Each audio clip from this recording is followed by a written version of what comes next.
Exciting, thrilling, awesome. Let's take a look.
What's up, Met fans? Welcome back to Talking Mets. Here, Rob, and another Mets Hot Stove Live here on a Thursday, 6 p.m. tonight. Finally, the Correa saga is over. He is officially signed with the Twins, and now we can move on to what we have to move on with, which is what we talked about prior to all the nonsense that went on with Carlos Correa ever since December 21st at 2:38 in the morning.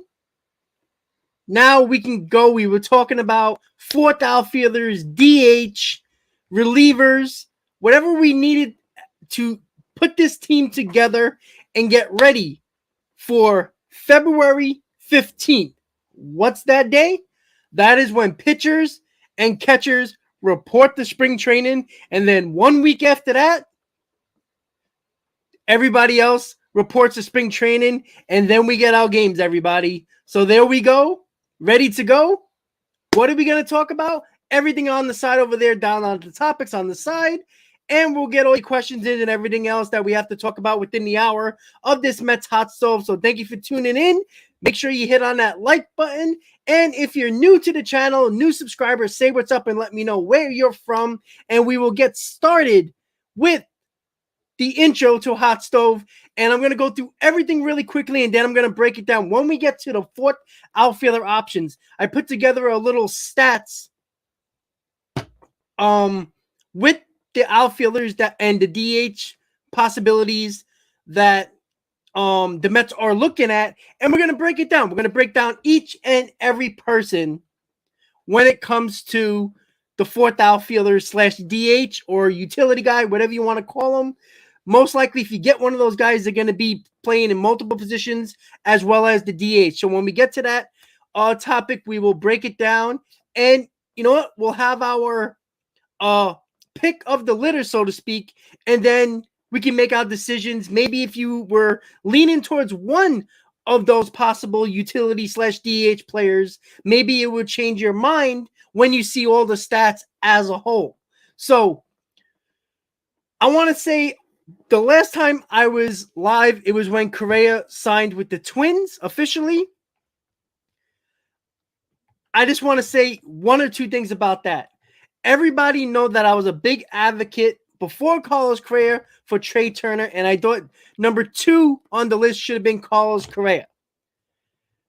With all the nonsense that went on, all the craziness that happened with Carlos Correa, and Joe, can he actually speak for this as well, as we spoke throughout this whole saga that has went on. It was becoming to the point where no matter if he signed with us or not, I just wanted it done. It was taking too much of my time, your time, everybody's time, and it was stopping the Mets from doing anything they were supposed to be doing and following the plan that they were going with throughout the offseason, and that was short-term deals for really good players. You saw it with Verlander. You saw it with a couple of other guys like Quintana. They re-signed. They took the option on Carrasco. They're doing short-term deals. Navarez, you can go on and on and on. And also, you got a couple of guys that have 1 year left on a deal like Canna and Escobar. And, of course, the big one, which was Brandon Nimmo for 8 years. And, of course, Diaz with 5 years. But even in the bullpen, Ottavino, Robertson, no long-term deals. And you see what they're doing here, right? They're setting it up. If you look at the Mets farm system, the guys that should be coming up within the next year or two, it's all falling into place to building up their farm system and looking at the contracts. And you could see that they're trying to push that farm system forward within the next year or two. And maybe what Mauricio did in the Dominican Winter League really opened up the Mets' eyes even more. And maybe they weren't that desperate, so to speak, to just say to hell with the physical. Let's give Correa the deal that we were going to give him, $315 for 12, and go on about our business. But during that time, all we were seeing was highlights of Mauricio tearing it up in the Dominican Winter League. Did that actually change everything with the Mets? Even though Mauricio, yes, is a shortstop, but was playing a lot of third base in the Dominican Winter League. Was that saying, well, if we got a guy that can rake in the Dominican Winter League and he's been showing progress every year in the minor leagues and he's played a little bit more third base over the last year, maybe we can also give him the opportunity to do that as well. As Mauricio, a big piece to this puzzle, and that's something that we haven't really talked about enough. And I think we should start talking about that. As you know, I've been saying it for a long time. I think the Mets screwed up Ronnie Mauricio of not moving him to another position. Once they signed Lindor to that big contract, they should have moved Mauricio to third base or somewhere in the outfield to get those reps, to have the offense that seemed like it's above and further ahead of the progress than his defense, even though his defense, what I've seen from Joe DeMayo, everybody who's been writing about Ronnie Mauricio and writes about the prospects and grades them based on defense, offense, the 5 tools of a player, he's been getting better defensively. And he's already, and some believe that he can be better defensively at third base than Brett Beatty. And the bat seems like he's probably going to be better than Beatty, most likely. But it came out to be the fact that after the physical, after this whole nonsense with Correa, and at the same time, every day you've seen highlights and highlights and highlights from Ronnie Mauricio in the Dominican Winter League. Was that the Mets saying, all right, yeah, we want Correa, but are we going to take the huge financial and amount of years risk when we possibly might have a stud in the farm system? Now, they might even bring up Mauricio at all, which might be a mistake. Who knows? But if they're that desperate for a bat, I mean, we're going to be talking about the guys in a second, but it seems to me that what Mauricio did in the Dominican Winter League caught the eyes of the Mets a little bit more.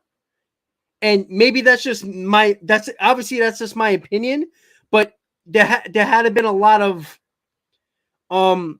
speculation about that. There haven't been a lot of talk about that. We haven't heard much about that except the highlights of Ronnie Mauricio. We haven't really heard reporters talk about the Mets, about Mauricio, him being a part. All you have been hearing is Alvarez and Beatty. Alvarez and Beatty. You haven't really heard anything about Vientos, for that matter. So, but then you look at it and then you put it back into perspective. Like, all right, they're looking at these outfielders now, or these utility guys that could possibly be a DH as well.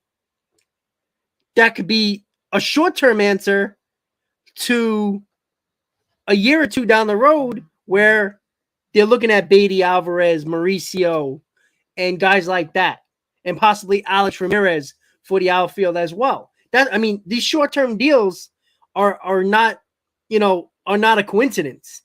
It's a plan that they're using for their farm system. Because if you noticed, they haven't traded anybody away from their farm system. They signed every player that did not have a draft pick attached to them that was given a qualifying offer this year. And also, they gave qualifying offers to certain players that were free agents from their team that went to other teams, and they also added draft picks as well. So you see what they're doing here, right? They're not giving anything, but they're getting just by spending the money and not losing draft picks because of that. So, well, Christian, I agree with you. But you know what? AA is like AAA of the 80s and 90s, right? AA is like the top dog now. It's like the top minor league system. AAA is just a bunch of guys that, if somebody gets hurt, you need a veteran presence, they're in AAA. AA is where it's at. That's where all the best players are. You see all the players now jump from AA to the majors, and you could just look at the team in the NL East and the Braves, who seem like they promote guys from AA every single day, right? That's the new thing now. It's not like, oh, let's bring them in AAA and see what they're going to do. Once you prove it in AA, AAA is just like, what is AAA? AAA is guys that has been around the block. AAA has been the minor league league that is basically for the has-beens, for the guys that can never make it in the major leagues but are just holding a roster spot. That's what they are, for depth pieces that teams have that can't fit on a 26-man roster. They're in AAA, right? AAA is not the same like it was in the 80s and 90s, where you had the AAA players were the last step to get into the major leagues. That's how it was, right? Single A, double A, AAA, boom, majors. Now it's AA, and it seems like everybody who proves that they can hit and do everything they can and expect it in AA usually come up to the majors. And of course, the Mets have to make it difficult and bring back Beatty up, like, oh, he's not ready, let's bring him to AAA. Alvarez, bring up to AAA. Vientos, bring it up to AAA. When, you know what? You don't have Correa anymore. He's gone. That's it. If you're going to give these guys an opportunity, give these guys an opportunity. I think that Mauricio, if you looked at Mauricio when it came to like where he was 3 years ago, where he was number 2, number 3 in the prospects, and now he's down to number 6. That's not a detriment to him. It's just what the Mets have done last year in the draft. And, of course, a couple of guys like Alvarez and Beatty who jumped up the charts rather quickly. So that's something you have to look at as well. So that's a quick little intro about everything that we're going to talk about today. And, of course, we're going to talk about the first topic, which is Zach Britton. We heard a couple of reports that the Mets are interested in Zach Britton. Obviously, he came back late last year for the Yankees. Didn't really do much. I don't believe he pitched in the playoffs. He wasn't on. I don't even think he was on the postseason roster. But he came back, and the few times he pitched for the Yankees, he looked good. The problem now, and there was a report out there that we all know that Zach Britton's agent is Scott Boras. Who knows if Steve Cohen and Scott Boras are going to be working together right now when that cut is still a little bit deep with that long negotiation about Correa. So Correa's negotiations doesn't just affect that contract and that situation. It affects other players that are represented by Scott Boras. You know, they're obviously going to work together again, Scott Boras and Steve Cohen, but is it too close to deal with him again? So close to what happened with the Correa situation. Who knows? You know, maybe they do. Cohen and Boras have a good relationship, and it was a mutual understanding that, look, Boras went to Cohen and said, listen, he's not going to take that deal. I know we try to work hard, but we're taking the Twins deal. Maybe it was just a mutual agreement handshake, like, all right, you know, I'll see you in a few days with another player. Maybe, maybe not. Who knows? But Zach, we've been talking about lefties. Zach Britton hasn't really came up at all when it came to any report you heard, any rumors where the Mets were involved. You would hear, you know, you heard a little bit of Chafin, but Chafin hasn't really been a big target, or at least a big rumor for the Mets looking at that. You heard a little bit when it came to, you know, the Liam Hendricks thing. Unfortunately, you know, with the non-Hodgkin's lymphoma, maybe that's a big reason why the White Sox aren't trading them now. I don't know, but it was that. And then you heard a little bit about Gregory Soto before he was traded to the Phillies. And, you know, there's still guys out there, Michael Fulmer, Andrew Chafin, Zach Britton.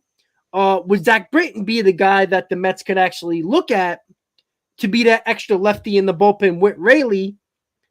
Is a possibility. You know, Zach Britton, if he's healthy, he's got tremendous stuff. He's got that nasty, hard sinker that is very hard to hit. And I do think the fact that if Zach Britton shows that he can be healthy, you know, there'll probably be a little bit of a workout with him because he just came back from injury throughout almost the entire year with the Yankees. He didn't pitch at all until the end of the year. It's a possibility that teams might want to see a little workout from him. Again, Britton doesn't have to do that, but maybe to get more suitors, to get a little bit of a bidding war for him, could be possible that the teams might actually do that. But if not, would you be willing to give a 1-year, $10 million deal to Zach Britton? Because it seems like that's like the going rate with relievers right now, between $8 to $10 million if you're in that good to pretty good range as a reliever. So, and if you notice what the Mets have been doing, they've been giving 1-year deals to bullpen guys. So, besides Diaz, obviously. So, it's kind of interesting to look at guys like Britton, who might take a 1-year deal, show that he's healthy, have a good year, go back on the market next year, might get a multi-year deal. So, that's something we have to look at with Britton. I still personally would still want to go after Andrew Chafin. He had a really good year last year, and it is kind of odd that he's just dangling out there, who is one of the better lefties on the market this year as a reliever for a lefty, and he's just dangling out there for the whole offseason. And it's weird that nobody really jumped after him yet. And I was trying to look for any injuries he had last year. He was predominantly healthy. He missed a couple of games, but it was just like a dead on period. It was like 2 or 3 games, but before that dead on period for a couple of days, he pitched like 4 days in a row. So that's possible that it could have just been pitching so much and it just, worn out his arm in that period. But other than that, he pitched, I believe it was close to 60 games in relief last year, he had a little bit over a 3, I think it was like a 3.3 ERA. He was pretty good. So I don't know why he's still out there, and he's one of the better relievers out there. So I just don't know why he's still out there. But if he's healthy, I do think it's a possibility that the Mets look at a guy like Andrew Chafin, but Chafin might be looking for a multi-year deal, a 2 or 3 year deal. If you paid attention to what the Mets are doing, they're not giving multi-year deals out to almost any reliever. And you know what? I don't think that's a bad thing, to be honest with you, because of the fact that we talked about this time and time again. You can have the best bullpen in 2022. That same bullpen in 2023 might be just not as good, might be worse than last year. Yeah, it could be better, but say if the Mets had the number one bullpen in 2022, 2023, they can be in the middle of the pack. Well, that's a huge difference. And I think bullpens now are a complete crapshoot.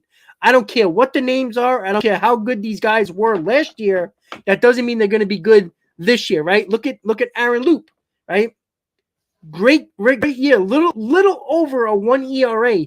Went to the Angels, signed a nice contract there, and he was garbage last year. He wasn't good at all. So you can't, it's not a method to setting up this bullpen. You just hope the guys that you like, that you sign or you trade for, work out. That's basically the way it is.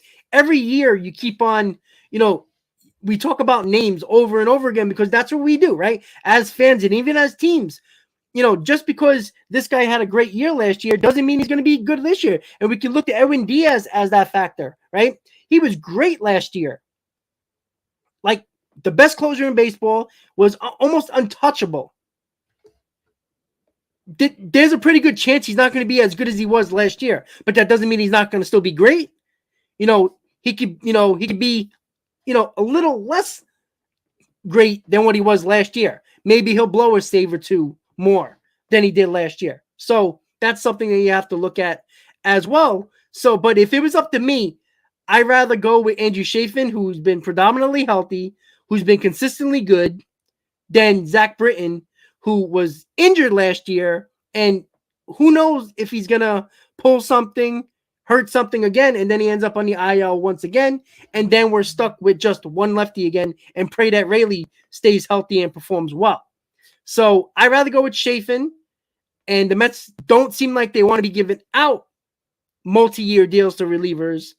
That's why I think they're looking at Zach Britton more, because Zach Britton is probably going to take a 1 year show me type of deal where he would take that 1 year deal, show that he's healthy, prove that he's healthy, pitch well, and then go back on a market and probably get a 2 year deal from somebody else or possibly the Mets. All right. You see, yeah, Epler, I know people on the comments just keep on talking about Epler and stuff like that. Again, I think Epler, off-season wise, he does well. His first trade deadline with the Mets was awful. So, before we throw him to the Wolves, let's see what he does at this deadline. Again, Epler had nothing to do with Correa in this spot, right? This was all Cohen. This wasn't even Epler's baby. This was Cohen's baby. This was his idea. This was his move. This had nothing to do with Epler. So I killed Epler at the trade deadline. I think he was absolutely terrible at the deadline. What the Mets needed, he did not get. I'm sorry. 220 hitters don't do nothing for me. I'm sorry. If you're a 220 hitter and you're supposed to be a guy that has power, I don't want a 220 hitter that can hit 16 home runs. I can find that in almost all of baseball. If you're going to be a 220 hitter and we need a power bat, I need you to hit 30 home runs, 25 to 30 home runs. Give me something that I can look forward to instead of you striking out and not putting the bat on the ball. And when you do, you might actually hit a home run. I just can't stand players like that. It frustrates me to all end. Everybody, especially when we got Ruff and Vogelback. I wasn't mad about the Vogelback trade because of the fact that it was a week and a half before the trade deadline. So it seemed like it was like, all right, that was a little piece to the puzzle, and we thought the Mets were going to do something else. That's what we were talking about the whole time when we getting closer and closer to the deadline, and we ended up trading 3-4 players, 3 minor leaguers and JD Davis for Darren Ruff, and we all know how that turned out. I'm sick and tired of 215, 220 hitters, and like Vogelback, who's a guy that he was okay for what he is, but what the Mets needed last year, he wasn't the guy. And that can change this year, where you got a very similar lineup, depending on what the Mets do with utility or trade utility or DH type of situations at the free agent market, and maybe that changes a little bit what they do at DH with Vogelback. Even though Vogelback will be on this team, I'm not mad.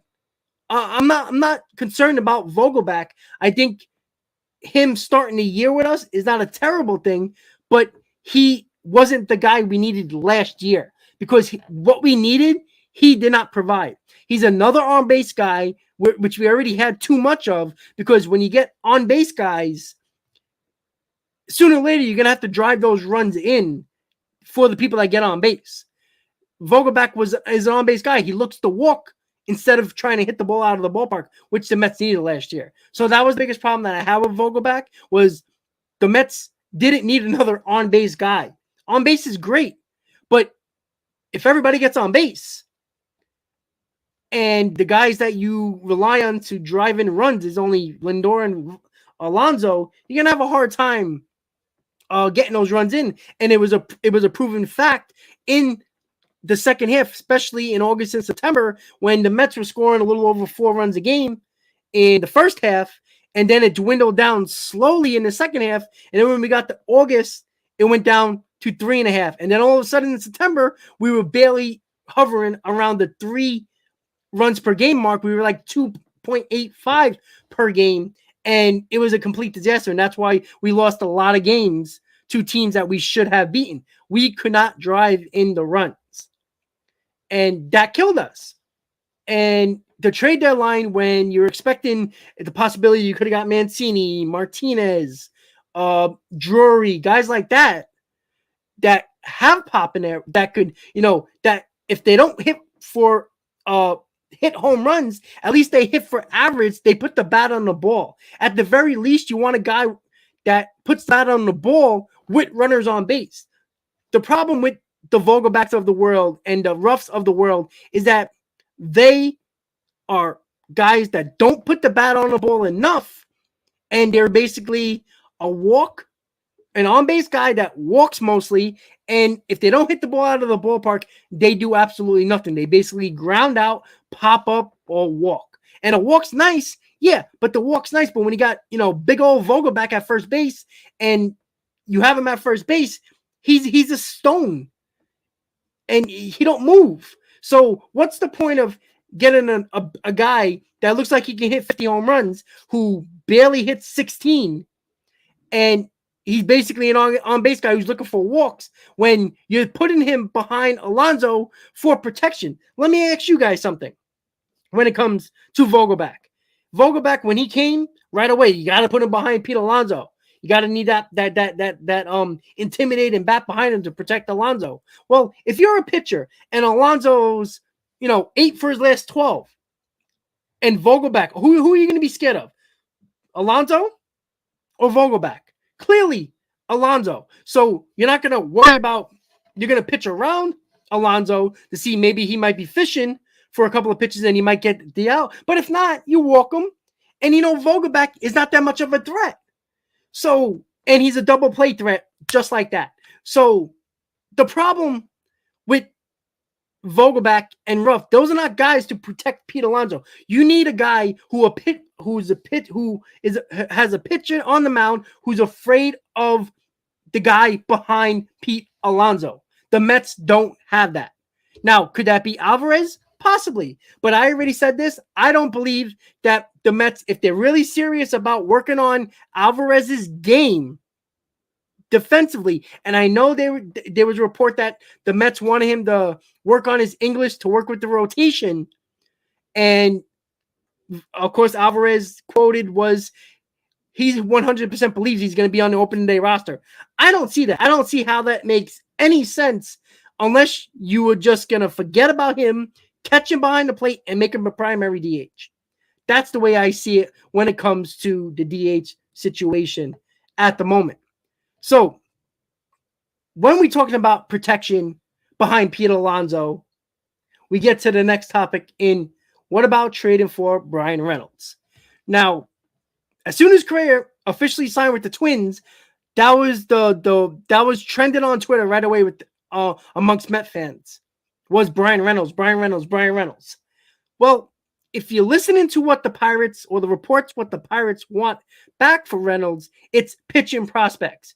And if you know anything about the Mets farm system, especially the top 20, there's not a lot there. You got the Matt Allens of the world. You got the Zieglers. You got the Tidwells. That's all they have that is worth noting. And if the Pirates really want pitching prospects, they're gonna be asking for those guys. Now, some might say you might as well get, don't worry about it, get him. You're getting the guy that can hit 26, 27 home runs, and that's your protection for Pete Alonso. Absolutely. But when you sign Scherzer, when you sign Verlander, you don't leave many options after those guys leave. And if you don't have anything in the farm system to hopefully project up and promote up at some point, at least in the next year or two, and you traded those guys, well, now you're really counting on Peterson and McGill and Senga, guys like that, to be at the top 4 in your rotation. Because I think we would all like after 2024 to have Peterson, McGill, Senga in the middle of this, in the top end of this rotation. I think that's our hopes. But, odds are that's probably not going to be the case because somebody is not going to pan out. And then the Mets, when they look at the farm system, the pitching market, the pitching area is bare in their farm system. And that's where the Mets are going to have a problem unless there's guys on the market that they can get to put at the top of their rotation.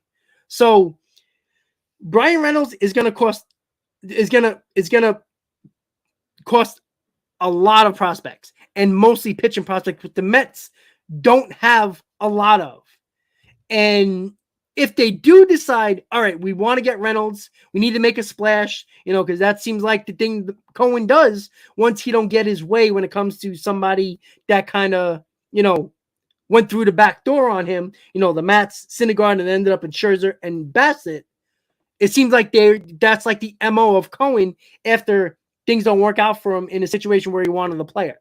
So will you be willing to give, say if Pittsburgh comes and says we want Matt Allen and Calvin Ziegler, and we also want, give me another guy in the tops, your seventh prospect, whoever it might be. It's been changing a lot. Say if they want I don't know, pick a guy.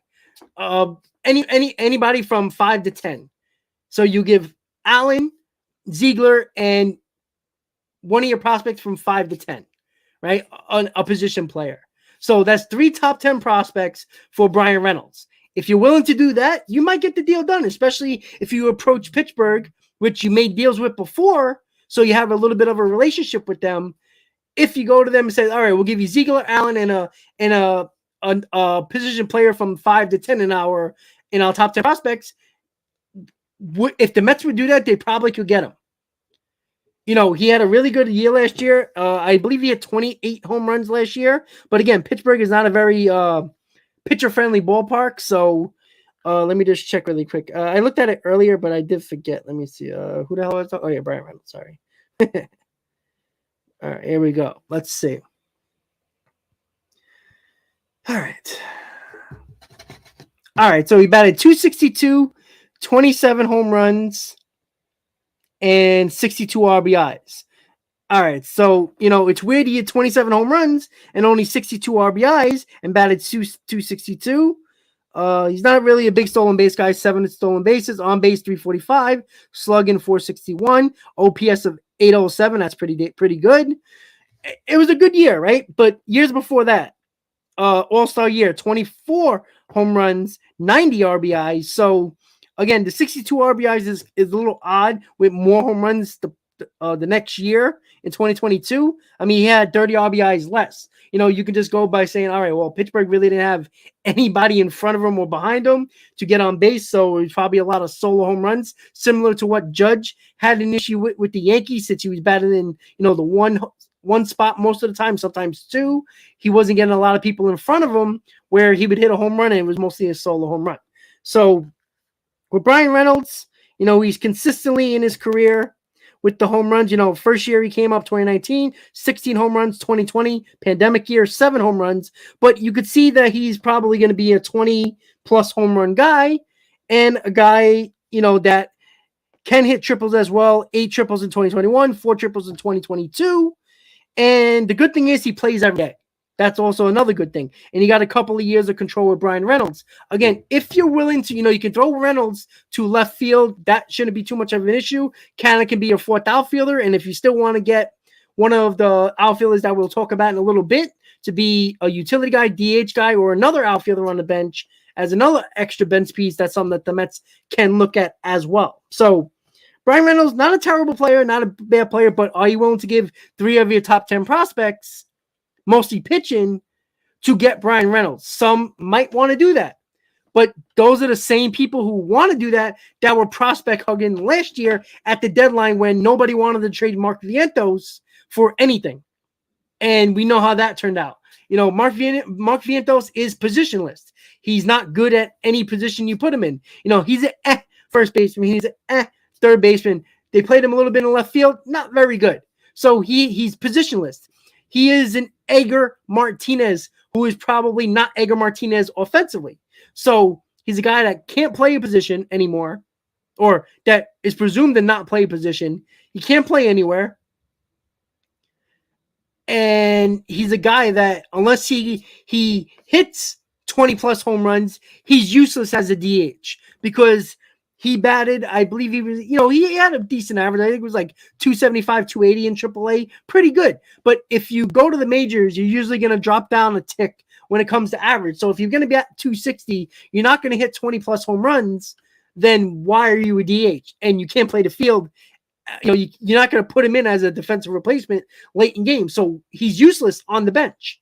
And that was the big thing, what the Mets did last year that didn't make sense, where Mark Vientos, I can assure you there was teams that wanted him, because there was teams that were asking him for like a reliever or something like that. Vientos, as a positionless player who's basically projected to be a DH at this point, if you could have got a really solid arm, like if the Mets could have used Robertson in the bullpen, that might have helped a little bit. That might have saved us 1 of the games, 2 of the games during September, and maybe we didn't have to worry about that series in Atlanta to win the division. It's a lot of ifs, but it's a possibility, right? But there was a lot of people that were against trading Vientos. Well, now some people can't, the same people who wanted to keep Vientos can't wait to get rid of him. And I'm not a prospect hugger, but I'm also not dumb enough to give 3 of my top 10 prospects for Reynolds, who is a good player and a solid player. And obviously he can help this team, but are you going? Well, see, Michael, that's where I don't agree with you with. Reynolds is not a game changer. Well, yeah, on the Pittsburgh Pirates, he's not a game changer. But if you put 27 home runs, batting 265 on the Mets, and you put him behind Alonso, he's the guy who has the 3rd most runs, the 2nd most home runs on the Mets in the Mets lineup. So it's clearly a game changer for the Mets, because now you got 3 guys in Lindor, Alonso, and Reynolds who hits 20-plus home runs. You throw Reynolds in the Mets lineup, he has the 2nd most home runs in that lineup, just like that. So before, we say he's not a game changer. Well, yeah, looking at him on the Pirates, he's not a game changer because he hits 27 home runs and there's nothing around him, so it doesn't look as good. But if you put that 27 home runs with guys on the Mets in front of him who can get on base, that 62 RBIs can change very easily into 85 to 90 RBIs.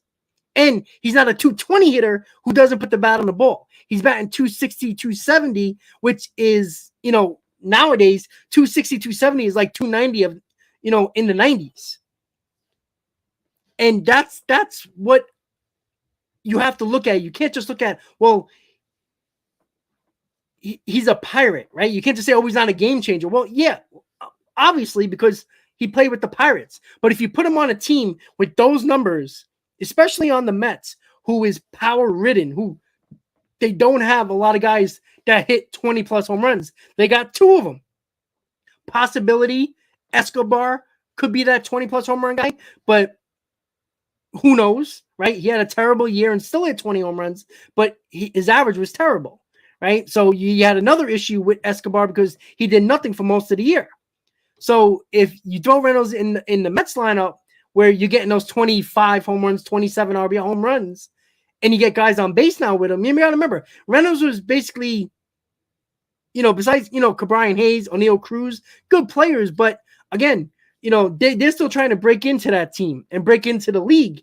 Reynolds was just there, hitting balls over the world, and there was nothing going around him. So, and, the problem is not the player. The problem is getting the player and how much it's going to cost. And it's probably too expensive player-wise, prospect-wise, for the Mets to do. Even though there was rumors that they were talking about it during the Correa negotiations. And they were also talking about other outfielders that were free agents as well. So personally, I really like the player. You throw him in this lineup, he'll be one of your second most home runs in your lineup, just like that, if you throw him in a lineup. But I don't see the Mets, I don't see myself giving up 2 or possibly 3 pitching prospects in your top 10, and you leave your farm system bare in your top 15 of pitching prospects that there's a possibility if Matt Allen is healthy and shows that he can stay healthy the entire year, he was projected to be an ace of a staff. So if he's healthy and the stuff is there, there's no reason why he might be a possibility in 2024, along with either Ted Will or Ziegler. So why would you want to get rid of those guys? Yeah, Bryan Reynolds will help this team, but there is no doubt that Reynolds is a game changer when you put him in certain lineups. And that's what you have to look at. All right. Well, Mets, Knicks, yeah. We do have the pitching prospects. The problem is, are you willing to give them up for Reynolds? That's the problem. And I gave you the names. Tidwell, Ziegler, Allen, all in your top 10.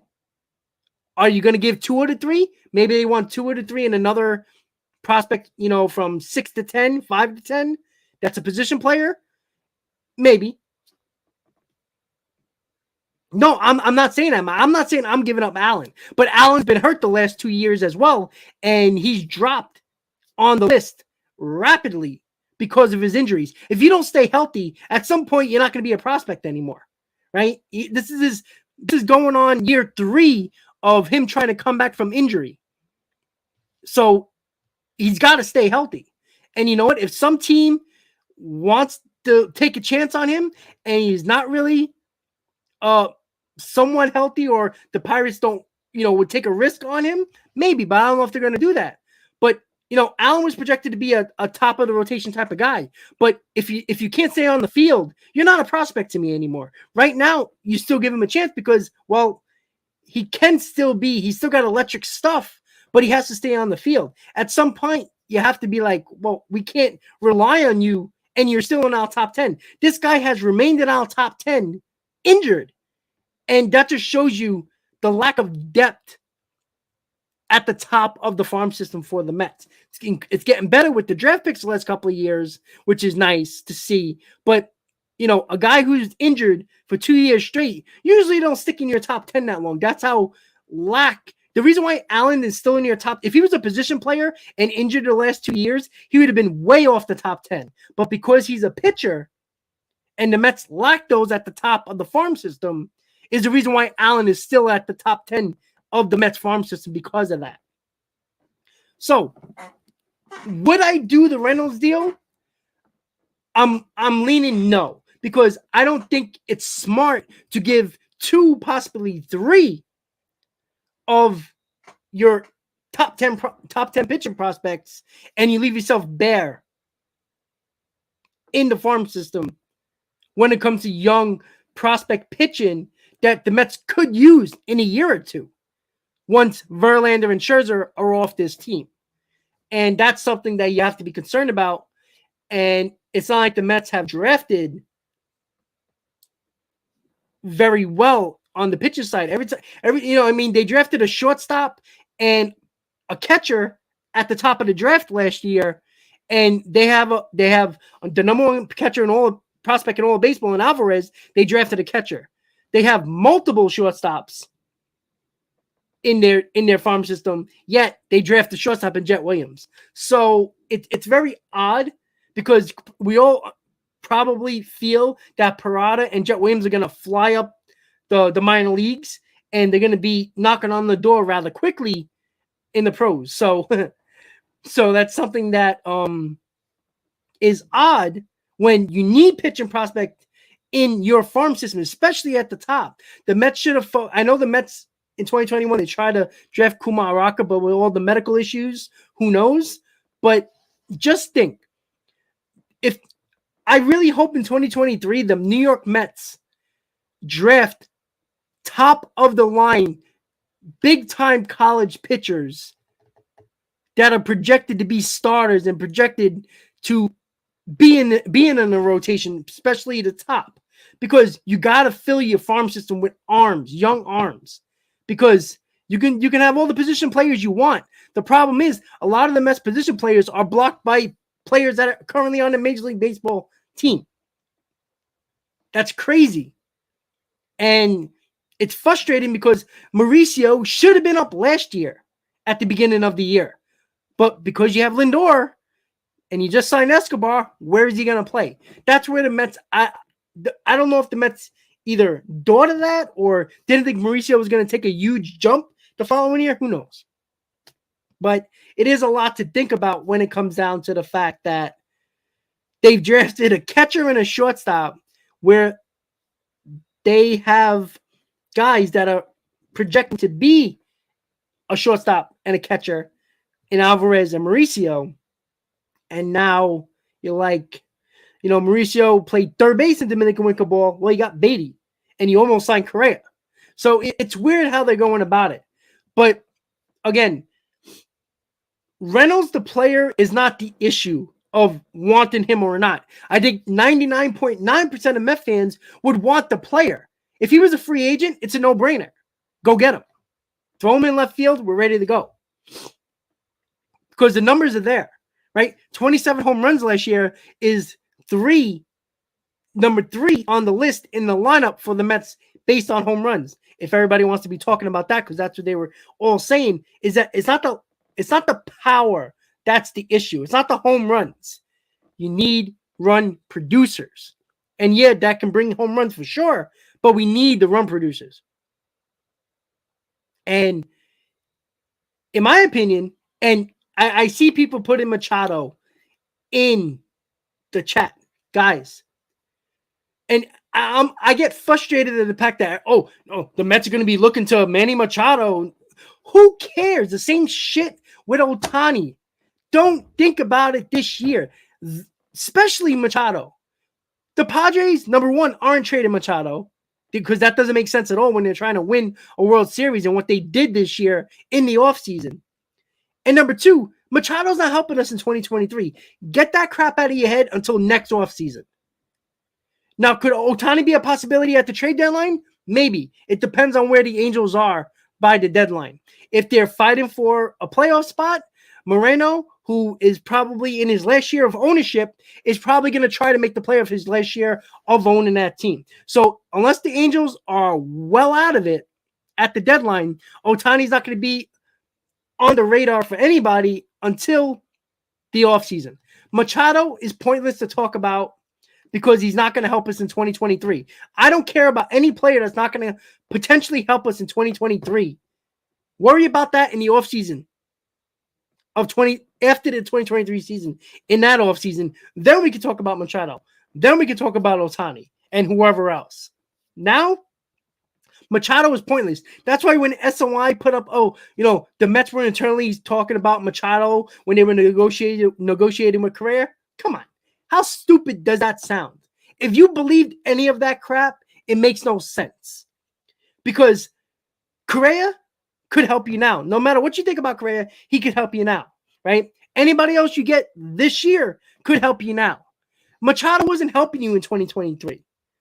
And that's why it pissed me off when everybody was talking about it. Like, why are we talking about Machado now when we haven't played the 2023 season yet?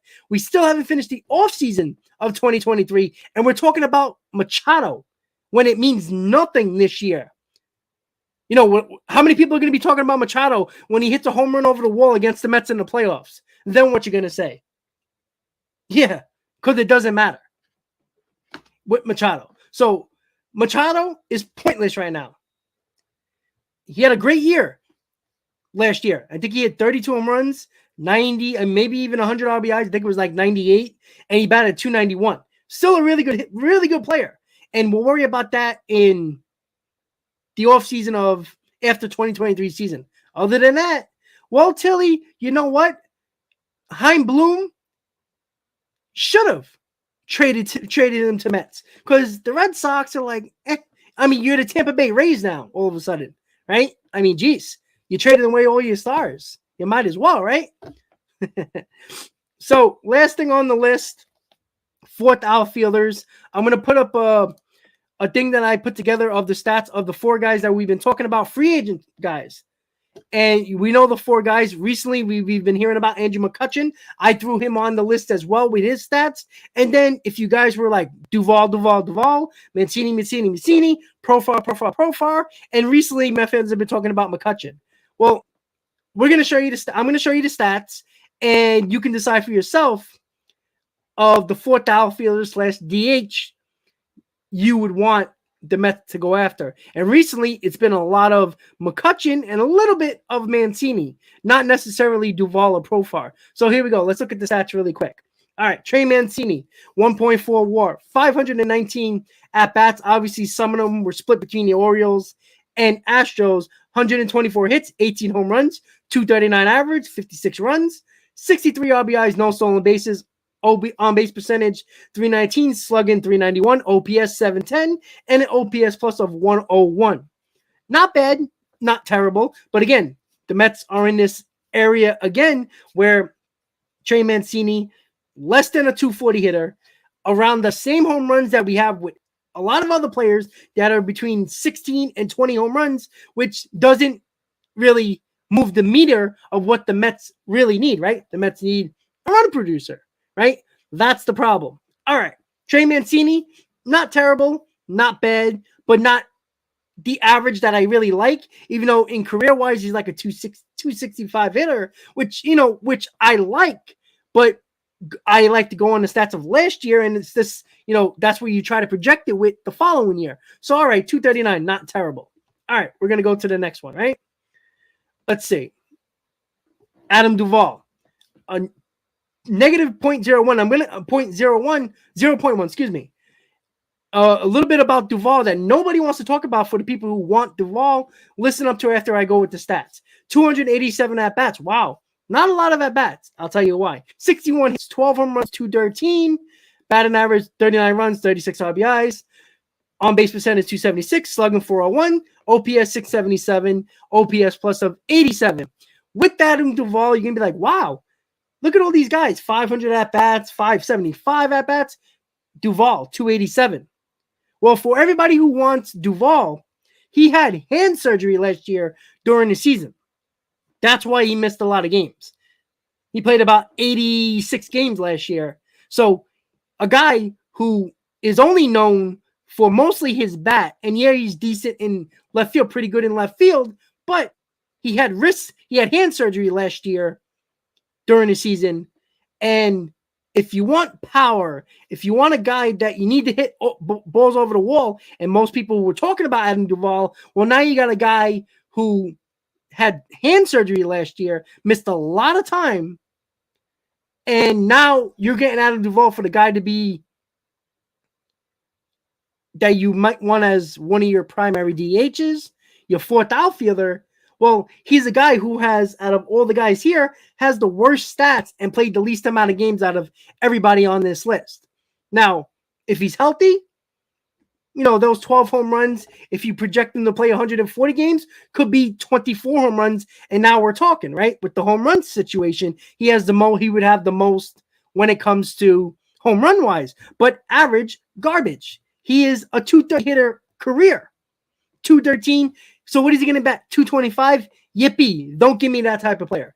I don't want a guy who swings and misses for nearly a third of his at-bats. So if he has 500 at-bats, nearly over 150, close to 200 at-bats, he strikes out. Keep that guy away from me. Adam Duvall is not the guy, and there's many reasons why I don't want Adam Duvall, especially from the guys on this list. 3, Andrew McCutchen. This has recently have been talked about and rumored about because he had the best season out of everybody, considering the fact he played very well with the Milwaukee Brewers last year. And, he can play all parts of the outfield. Center field is probably not his position anymore, but he can play definitely corner outfield position with no problem, giving days off for Marte to protect his legs. Canna, I still think that you can put Andrew McCutchen out there. He'll be a better player than Mark Canna, but Andrew McCutchen, a guy a little bit older, but he's still been a very good player. 515 at-bats. That means he plays. 122 hits. 17 home runs, 237. Average scares me a little bit, but career-wise, he's 277. But again, he's getting older in years. His average is basically from what he's done prior in his earlier career. 237 scares me a little bit, but at the end of the day, McCutchen is a veteran guy.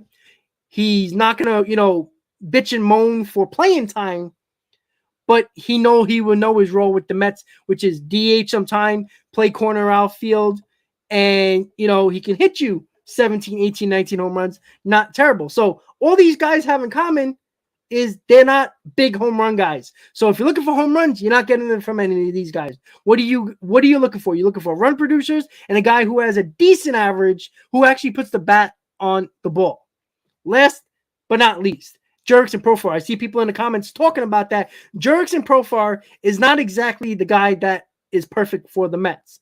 Number one is the fact that the damage that he does is not very nice at all. He's not a power guy, 15 home runs.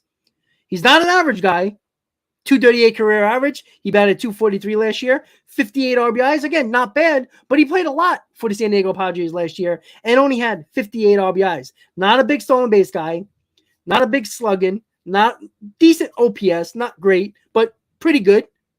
And here we are again, where these are the options on the free agent market, and now you have to break it down into what the Mets really need.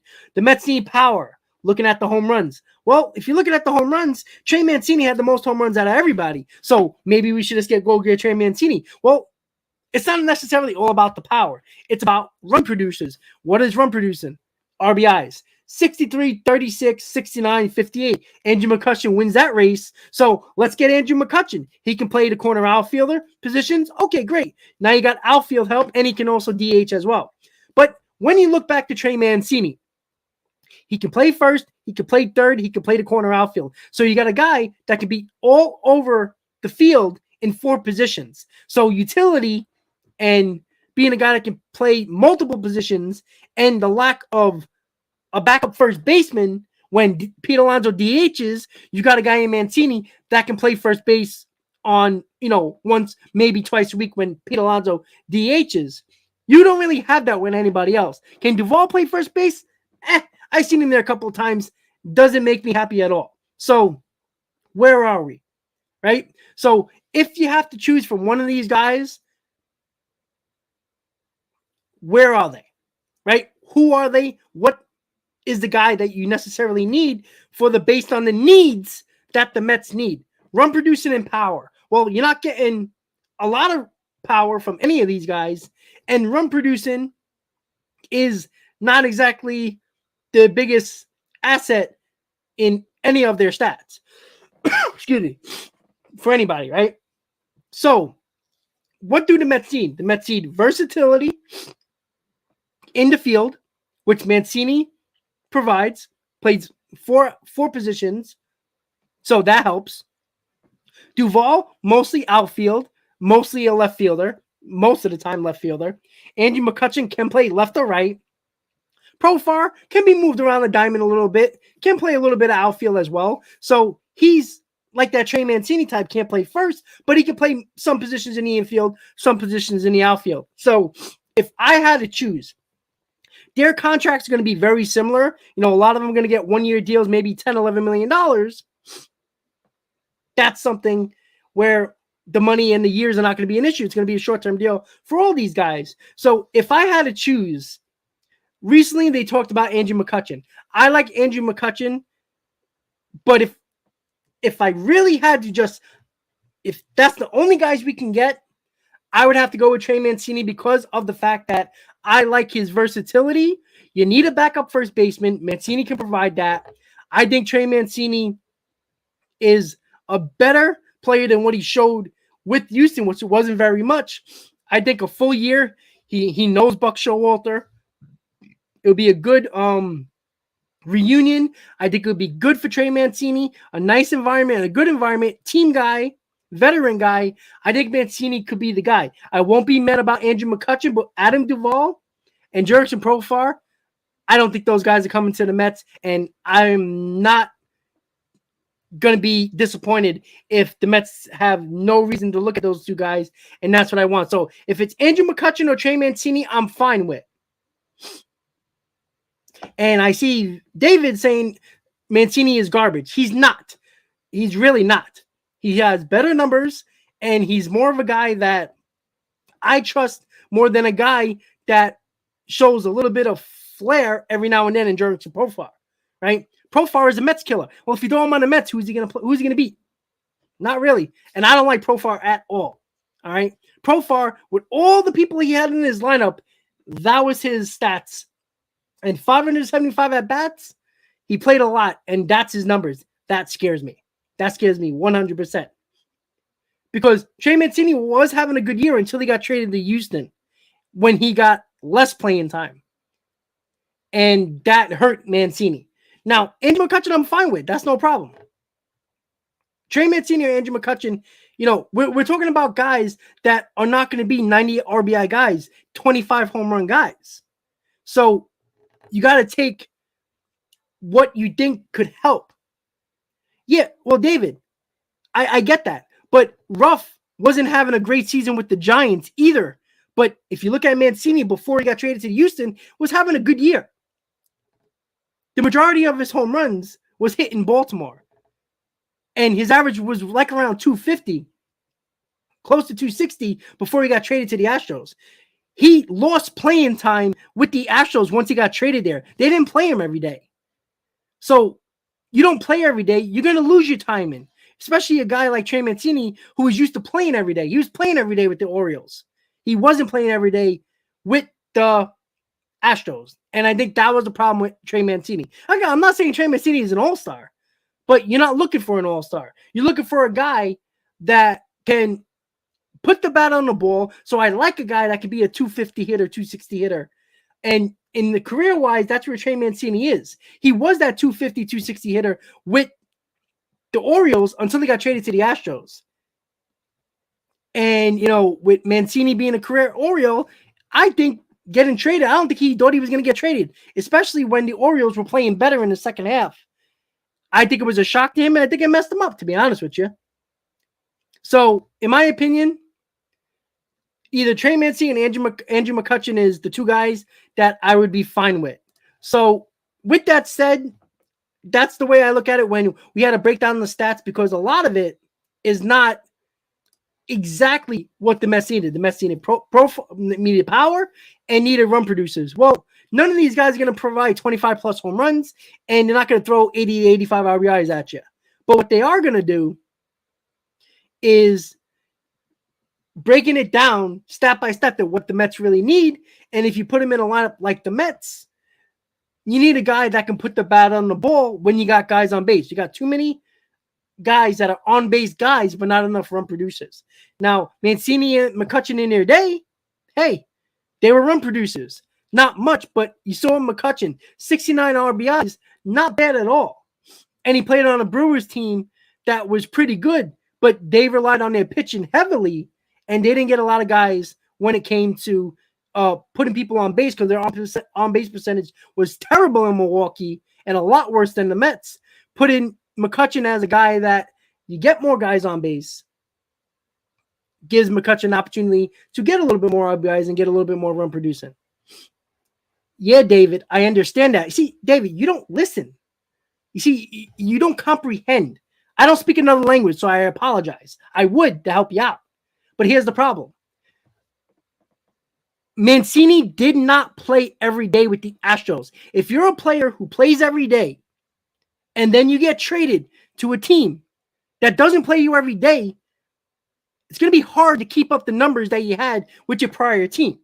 You play every day with the Orioles.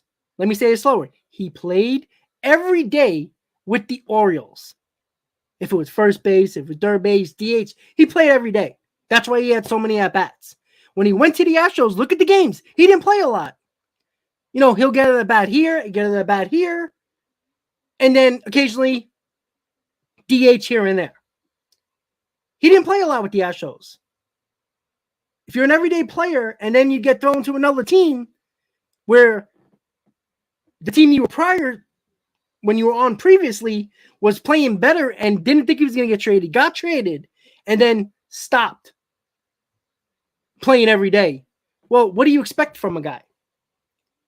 And I'm not saying that he's going to be a 35 home run guy because that's idiotic to think. But can he hit 20 home runs? Sure he can. Let's be honest. He would be one of the highest home run guys in the lineup besides Escobar, Alonso, and Lindor. So clearly that's an upgrade because the Mets got shit from third base, catcher, and DH. All right, guys. So I'm going to end this stream in a little bit because we talked about everything. Again, they're not great options, but what you have on the table is trading for Bryan Reynolds or getting one of these guys, putting them as utility guys, and what you're looking for is power and run production. None of those guys are going to be breaking the bank when it came to run producing. But what you just have to look at, well, okay, David, then why did the Astros trade for him? Because they even said it when they traded for him. They needed that extra. They wanted one more bat in that lineup as well, right? They wanted to have that DH guy because they didn't really have a DH that was doing well offensively. So they traded for Mancini. Why would the Astros trade for a washed Mancini if he was already washed? Because he wasn't. You know, who would you have? Mancini or, hold on, David, you're going to like this one. Donaldson, Hicks, IKF. Oh, I can't say that, right? It's a Mets channel.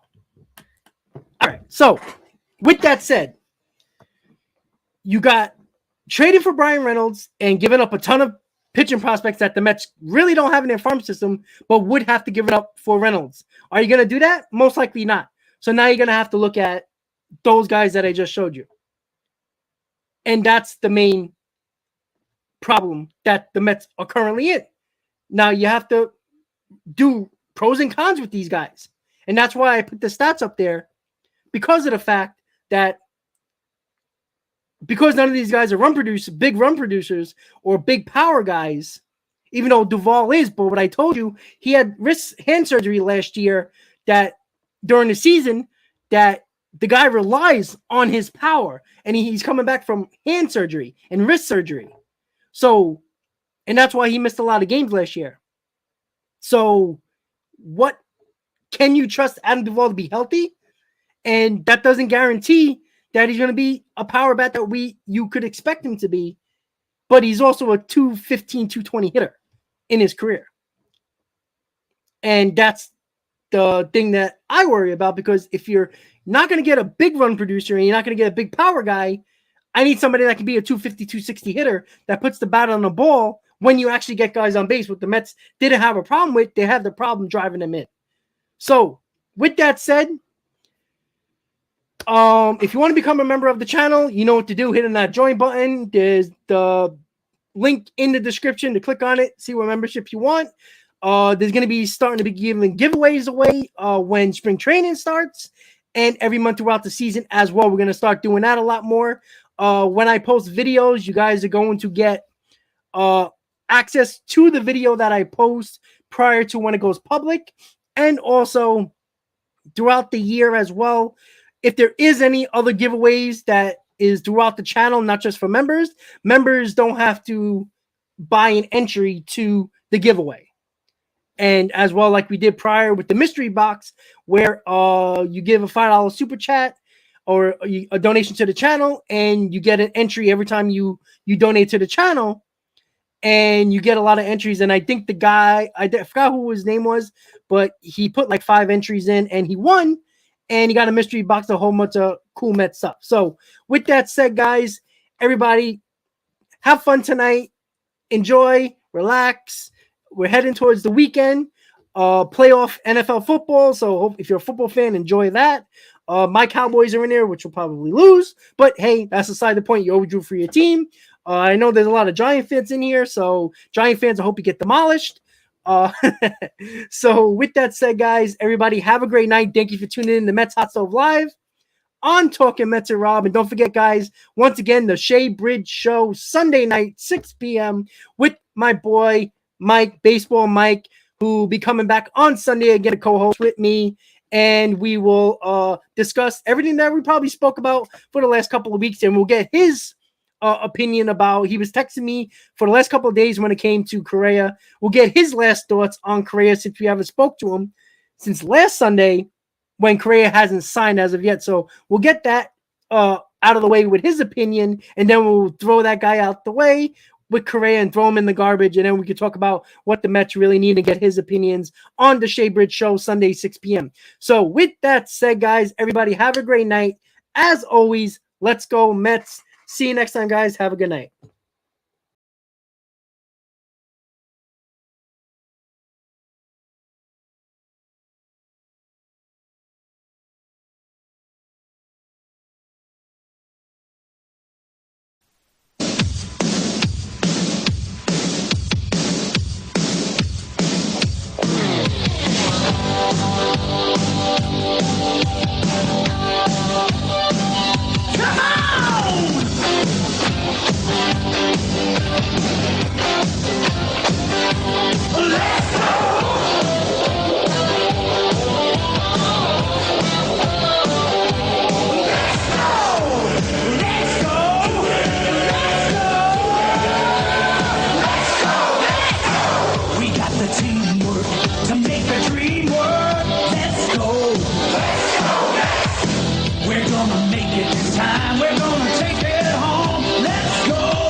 You'll find a Mets fan. Let's go.